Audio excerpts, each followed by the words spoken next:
আমার মা অনেক দিন পর মেয়ের বাড়ি ঘুরতে আসছে, মানে আমাদের বাসায় আসছে। তো আমার আম্মা আমাদের বাসায় আসে, সেজন্য মায়ের হাতে রান্না খাবো বলে মাকে বললাম। তো যাই হোক, ছোটো মাছ নিয়ে আসছে বাজার থেকে, সেজন্য ভাবছি যে মায়ের হাতের আজকে ছোটো মাছের চচ্চড়িটা খেয়ে ফেলি। তো যাই হোক, পেঁয়াজটা আমি রেডি করে রেখেছি। আর আমার আম্মা ছোটো মাছ অনেক সুন্দর করে রান্না করে, এই জন্য আমার আম্মাকে বললাম ছোটো মাছ রান্না করে। আমি যেভাবে রান্না করি না কেন, আমার কিন্তু নিজেরটা ভালো লাগে, কিন্তু অতটা ভালো লাগে না যে এরকম আমার আম্মা রান্না করে সেরকমটা হয় না। সেজন্য আমার আম্মা ছিল, সেজন্য বললাম যে কিভাবে রান্না করব। তো বলছি এভাবে এভাবে রান্না করো।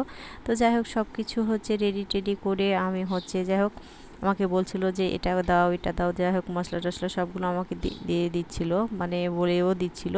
তো যাই হোক, এখানে সবগুলোই মশলা, মানে যা যা দরকার রেগুলার মশলা সবগুলো দিয়ে সুন্দর করে। আর এখন যেহেতু টমেটো বাজারে পাওয়া যায় সব সময় 12 মাসই আর কি, তো এদিকে হচ্ছে আমি টমেটো বাসায় ছিল, এই জন্য যাই হোক আমি হচ্ছে এই ফাঁকে মাছটা রান্না করি। তো যাই হোক, আমাকে যেভাবে দেখাই দিচ্ছিল আর কি সেভাবে রান্না করি।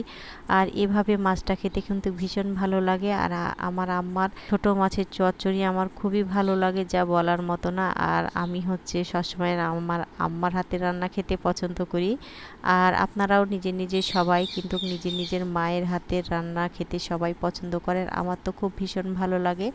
আর এখানে যা যা মশলা সবই তো দেওয়া আছে। আর সুন্দর করে যে হাত দিয়ে দেখেন আমি মেখে নিচ্ছি, হাত দিয়ে মাখলে বেশি মনে হয় স্বাদটা বেড়ে যায়, এই জন্য আর কি। তা আমি সুন্দর করে মেখে নিচ্ছিলাম মাছগুলো সবগুলোই।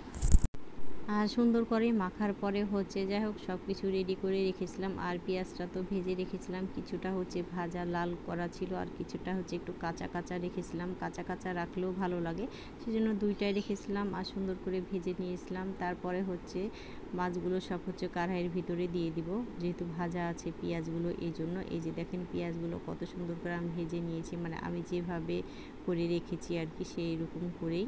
তো এভাবে করলে বেশি ভালো লাগে, এই জন্য আর কি। তো এখন হচ্ছে মাছগুলো সবগুলো আমি দিয়ে দিচ্ছি, আর একটু দিব পানি। আর পানি না দিলে যেহেতু ছোটো মাছ, একটু না একটু টমেটো আছে, সেজন্য একটু না একটু পানি বের হবে। তারপর আমি একটু বেশি করে পানি দিয়েছি, কারণ বেশি করে মাপ মতো, কিন্তু বেশি দিলেও হয় না। তো যাই হোক, একটা পরিমাণ মতন পানি দিয়েছি। আর হচ্ছে মাছটা সুন্দর করে হচ্ছে রান্না করে নিব। আর এভাবে রান্না করে খেতে খুবই ভালো লাগে। আর প্রথমে হচ্ছে বেশি জাল দিয়েছি, তারপরে হচ্ছে ঢাকনা দিয়ে ঢেকে দেওয়ার পরে হচ্ছে আবারও একটু আস্তে জালে দিয়েছি, মানে যেন লেগে না যায়, সেজন্য আর কি।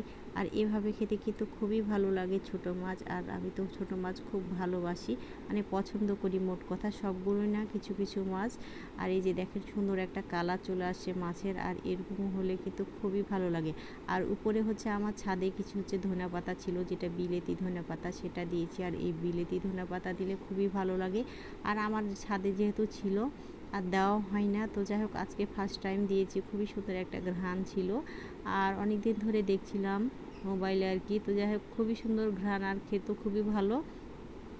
আর যাই হোক, আমি হচ্ছে অন্য ধনা পাতা দিইনি, যেটা বেলেতি ধনা পাতা ছিল সেটাই দিয়েছি। তো যাই হোক সুন্দর একটা কালার আসছে। তো সবাই ভালো থাকবেন, সুস্থ থাকবেন। আজকের মতন আল্লাহ হাফিজ।